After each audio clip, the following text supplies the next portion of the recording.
ఈ half day schools ఏమో గాని ఇంట్లో ఒకటే బోరు అని గోలనమాట. సరేలే అని సంతోషంగా పార్కుకి తీసుకెళ్తే ఆ సంతోషం కాసేపు కూడా ఉండదండి. ఎందుకంటే ఇంట్లో వంట చేయాలిగా, ఆ టెన్షన్ ఒకటి ఉంటది.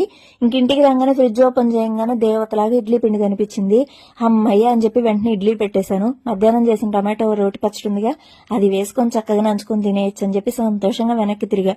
ఆ లోపల సింక్ నిండుగా ఉందనమాట. రావా నన్ను తోంవా అని పిలుస్తున్నాయనమాట. ఇంకా సగమేమో డిష్ వాషర్ లో పెడితే అవి తాండవం చేస్తున్నాయి, మిగతా సగమేమో ఇక నేను తోమాల్సి వచ్చింది. ఇక ఇవన్నీ తోమి కడిగి ఎక్కడవక్కడ సర్ది పడుకునేసరికి ఖచ్చితంగా 9 అయితే అయిపోతుంది. నిద్ర దేవత కూడా ఏమన్నా ఆగుతుందా, రా రా అని పిలుస్తూనే ఉంటుంది. పొద్దున అయ్యేసరికి ప్రశాంతంగా లేచాము, ఇంకా హాయిగా తిందాం ఏదో ఒకటి చేసుకున్నానే లోపల మళ్ళీ కూడా ఈ తోమిన అంట్లన్నీ సింక్ లోనే ఉంటాయండి.